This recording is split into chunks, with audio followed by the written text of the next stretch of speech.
नमस्कार. हळद उचली कुंकू असलं या मालिकेच्या आजच्या भागामध्ये आपल्याला पाहायला मिळत आहे इथे समर त्याच्या वडिलांना सांगत आहे की सुनमुख पाईचा कार्यक्रम माझ्या बायकोचं व्हायला हवं आणि तिच्या अंगावर दागिने नसणार तर तिच्या आईचे जे दागिने आहे ना ते तिला द्यावे असं म्हटल्यानंतर इथे सगळेजण खूप शॉक होतात की हा स्वतःच्या आईचे सगळे दागिने त्याच्या बायकोला पूजाला देतोय. द्यायचं बोलल्यानंतर पूजा मात्र फार आनंदी झालेली आपल्याला पाहायला मिळणार. इकडे सगळेजण आता फक्त वाट पाहत आहे की आबा ह्या गोष्टीवरती काय उत्तर देत आहे. सगळ्यांचं लक्ष त्यांच्याकडे, ते काहीही बोलत नसतात. आता इथे सगळेजण मनातले मान बोलू लागलेले असतात. हा समर जरा जास्तच करायला लागला आहे, काय काय मागायला लागला आहे.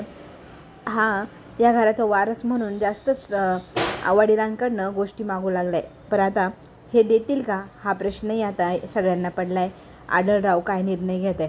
आढळरावांनी मात्र आता मुलाचा निर्णय तोच आपला निर्णय असं म्हणत इथे खिशातनं तिजोरीची चावीच तो डायरेक्ट मागायला लागला आहे आणि मी माझ्या हाताने काय घ्यायचं आणि काय नाही बघतो असं सांगत चावी मागितली. वडिलांनी ती चावी पण काढून दिली मुलाकडे. मुलगा म्हणतो नाही नाही मला नको, ती माझ्या बायकोला द्या असं म्हटल्यानंतर आबांनी ती चावी टेबलावरती फेकून दिली आणि घे तुला काय घ्यायचं असं मुलाला सांगितलं. तर आता इथे पूजाचा अपमानच तिने केला आहे. आता पूजाला ह्या गोष्टीचं जरा वाईटही वाटतं, समरही पाहतो. पण आता वाद नाही घालायचं, जे मिळते ते फक्त गुंडाळायचं काम करायचं आहे. मग समीर तिला खुणवतो आणि म्हणू लागतो की घ्या त्या चाव्या, तुमचाच अधिकार, तुम्ही थोरल्या ना व असं म्हणत तो तिला चाव्या उचलायला लावतो आणि तीही लगेच त्या चाव्या स्वतःच्या हातात घेते आणि म्हणू लागते कृष्णाला की आज माझा सोनमुखाचा कार्यक्रम तो चांगला पार पडायला हवा. नोकर मंडळी तुझं सगळं जास्त ऐकतात कारण त्यांना तू त्यांच्यातलीच वाटते ना, तर तू नोकरांकडनं आज सगळी तयारी करून घे. माझं सोनमुख एकदम छान आणि व्यवस्थित झालं पाहिजे, काहीच कमी पडायला नको असं बोलून तिच्या खोलीच्या दिशेने ती निघू लागते. सगळे मात्र हे ऐकल्यानंतर काहीच उत्तर न देता सगळे मान खाली घालून बसलेले असतात.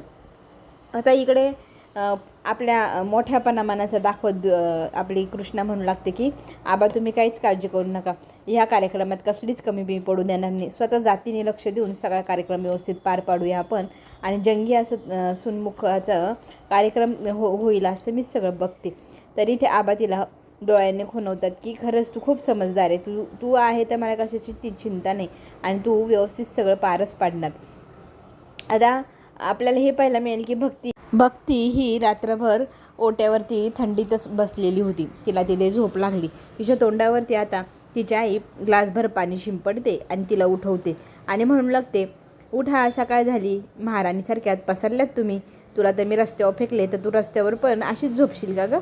स्वतःच्या मुलीला इतकं घालून पाडून सावित्री बोलू लागते, तिचा अपमान करू लागते आणि तिला म्हणू लागते ह्या घरात राहायचं असेल तर नोकरांची सगळी कामं तुला करावी लागेल, तर तू अंगण ओटा सगळं काही झाडून घे आणि घरात पाय ठेवायची हिंमत करायची नाही, मी सांगत नाही तोपर्यंत बाहेरच राहायचं, तुला जे काय पाहिजे ते इथे मिळेलच असं म्हणून तिला ती ठणकावून सांगते की तू सगळं हे काम आवर. स्वतःच्याच मुलीशी असं कसं वागते गा आई तू, असं इथे भक्ती तिला म्हणू लागते. तर ती म्हणते तू तरी कुठे मुलीसारखं वागते, माझ्यासारखं वागते, माझं काय ऐकते, तुला माझ्या पोरीचं सुख पावत नाही ना, म्हणून तुला ही शिक्षा, अशी आता सावित्रीची ताकीद आहे भक्तीला.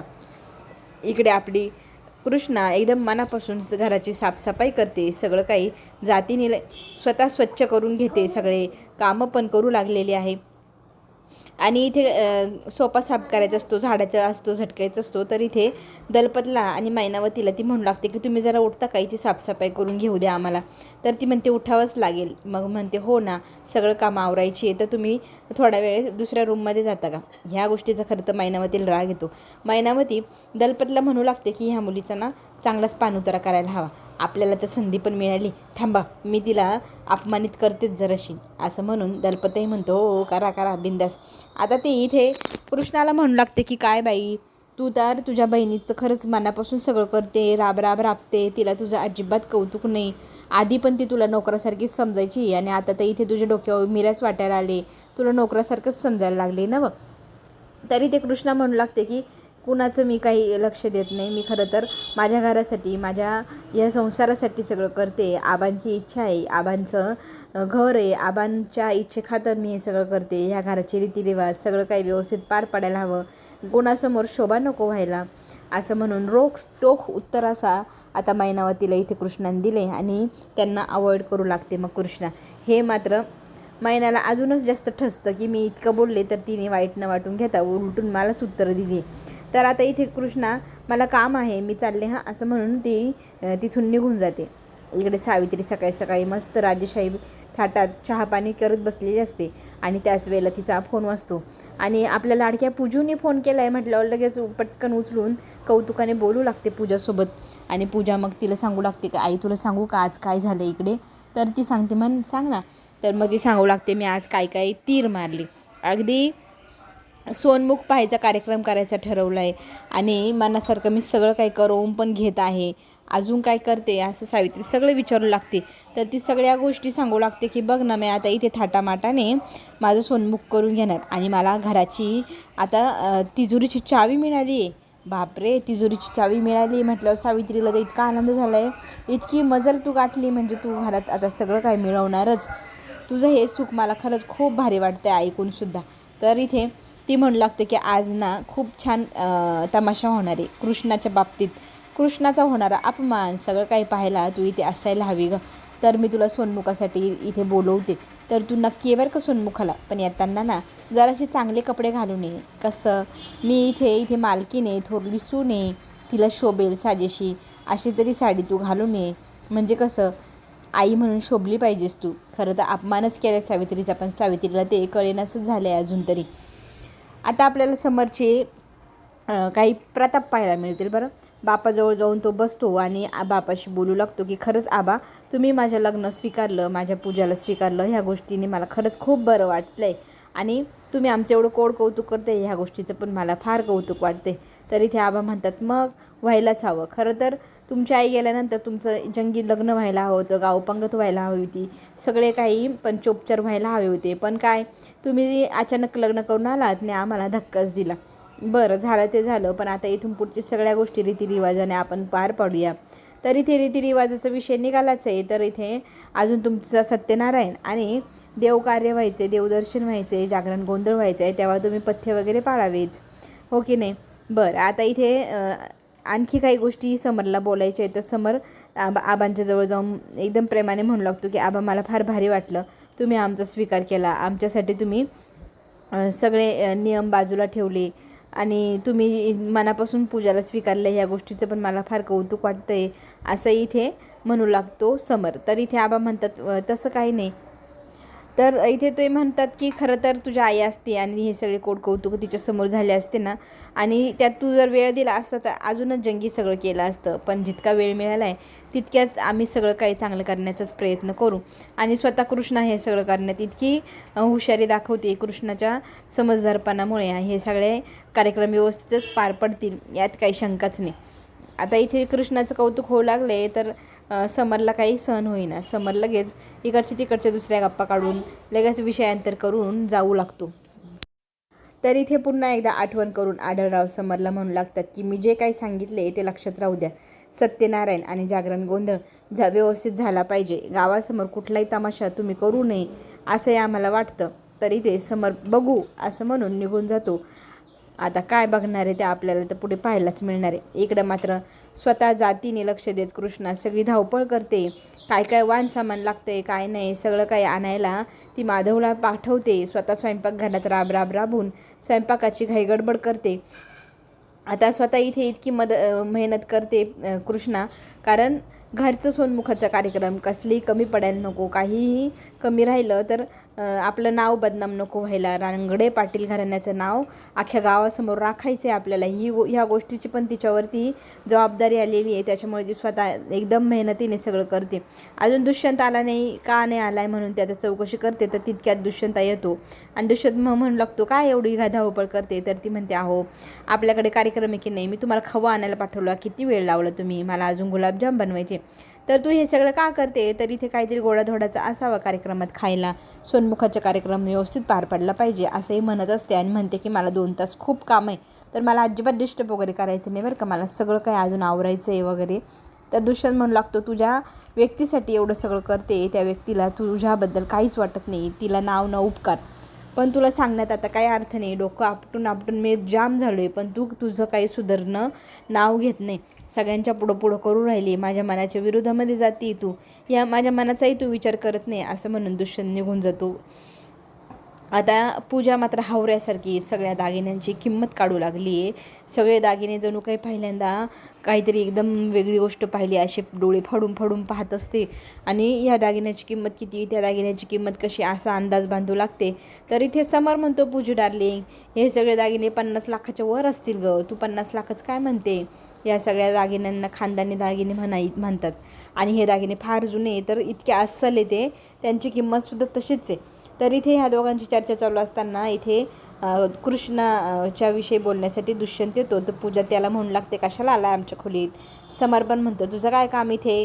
तर इथे समरला दुष्यंत म्हणू लागतो की मला तरी वाटतं तू तरी बोलण्यालायक आणि काही इच्छा आमच्या ठेवू शकतो, मान मर्यादा ठेवू शकतो असं मला वाटतं, म्हणून तुझ्याशी बोलण्यासाठी मी इथं आलो आहे. खरं तर मला ह्या विषयावर बोलायचं आहे.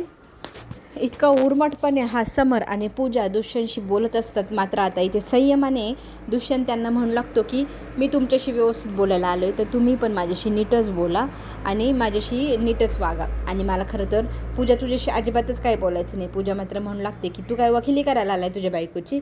तर तो म्हणतो की मला तुझ्याशी बोलायचंच नाही, मी माझ्या भावाशी बोलते. तो त्याला सांगू लागतो की मला असं वाटते तुमचे सगळे कार्यक्रम माझी बायको व्यवस्थित करण्याचा प्रयत्न करते, स्वतः राबते आणि तुम्ही दोघं मात्र इथे मस्त पसरून आनंद लुटतायत त्या सगळ्या गोष्टींचा. तिच्या उपकारांची जाणीव तुम्हाला दोघांना असायला हवी. तिने इथे समरला घरात स्थान मिळवून दिलं, समरला थोरला मुलगा म्हणून मान मिळवून दिला, या गोष्टीची जाणीव पण तुम्ही ठेवायला हवी, असंही इथे समरला दुष्यंत सांगू लागतो. तर इथे पूजा म्हणती त्याचा जन्मसिद्ध अधिकारच होता तो, तिने काही त्याला आणून दिलेलं नाही, तो जन्माबरोबरच घेऊन आलाय तो अधिकार. आणि दुष्यंत एवढंही म्हणतो की आजच्या कार्यक्रमात कोणी तिचा अपमानही करू नये असंही मला वाटतं, असं बोलून तो निघून जातो. तर पूजा आणि समीर एकमेकांच्या हातावर टाळ्या देत म्हणू लागतो, ओ अपमान करायचा नाही, पण आम्हाला तर जसं जमल तसा करायचा आहे, असं म्हणून फिदी हसू लागतात नाही. पुढची प्लॅनिंग पण ते करू लागतात काय काय करायचे. आता इथे आबा आलेले असतात कृष्णाजवळ आणि विचारू लागतात की सगळी तयारी कुठपर्यंत आली आहे. तर ती म्हणू लागते की जवळजवळ सगळंच होत आलं आहे आबा, तुम्ही अजिबात काळजी करू नका, सगळा कार्यक्रम व्यवस्थितच सगळं पार पडेल आणि कशाचीही कुणाला काहीही कमी पडणार नाही. तर आबा मात्र म्हणतात की तू तुझी पण काळजी घे, हां, तू त्या पूजाच्या जास्त नादी लागू नको आणि तुझं काम तू चोख करते ह्याची जाणीव पण मला आहे, पण समोरच्याला नाही हेही मला माहिती आहे. पण तू तुझ्या मनाचा खरंच खूप मोठापणा दाखवते, समजदार पण तू हे सगळं करते, ह्या गोष्टीचा पण मला खूप आनंद आहे. आणि इथे दोघांमध्ये मग तिथे चर्चा चालू असते. तर आबांना इथे वचन देते कृष्णा की कार्यक्रमात कसलीही कमी पडू देणार नाही, काहीही कमी पडू देणार नाही. सोनमुखाचे बॅनर ती दाखवू लागते, ते बॅनर पाहू नये.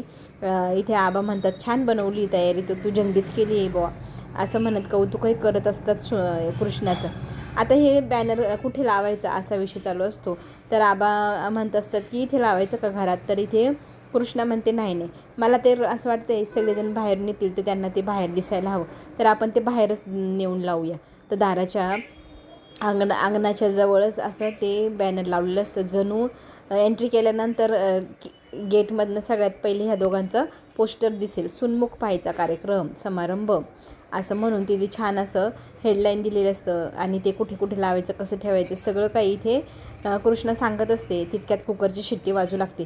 कृष्णा धावत पळत मग अंगणामधनं किचनमध्ये येते, गॅस बंद करते, जळायला नको ना. तर इथे ती सगळी साफसफाई वगैरे करते, जवळजवळ सगळी कामं तिची आटपलीच आहे. तितक्यात तिला आवाज येतो सासूबाईंच्या खोलीतून, कृष्णा इकडे ये. मग ती त्यांच्या खोलीत जाते. तर इथे खूप सारे दागिने बाळजाबाईने काढून ठेवलेले असतात, साड्या काढून ठेवलेल्या असतात. आणि मग हे सगळं काय आहे असं आपली कृष्णा बाळजाबाईंना विचारू लागते. तर बाळजाबाई म्हणू लागते खरं तर मी तुला हे सगळं काही दाखवायला नाही तर घालायला बोलवले, तर इथे मी असलं काही घालणार नाही, नको असं म्हणत नकार देऊ लागते आपली कृष्णा. तर इथे बाळजाबाई म्हणू लागते की माझे सगळे दागिने त्या अनुसयाने घेतले होते, पण मला ते सगळे यांनी परत केले. तर मला असं वाटतं आज कार्यक्रम आहे, खानदानी दागिने तू घालायला हवे, म्हणून मी तुझ्यासाठी हे दागिने काढले, ही साडी काढली. तर इथे नकार देत असते ना कृष्णा. तर इथे बाळजाबाई तिच्यावर म्हणते की मी रागवेल, रुसेल, तुझ्यावर बोलणार नाही तुझ्याशी इथून पुढे. आणि दोघींचा रुसवा फुगवा, ते छानसं बोलणं मायलेकींसारखं. त्यात ना कृष्णा म्हणते, खरंच मला खूप छान वाटते तुमच्यासोबत, माझं नातं असंच राहायला हवं. तुमच्या हट्टाखातर मी हे सगळं घालेल बरं, बाकी मला त्याचा हव्यासच नाही.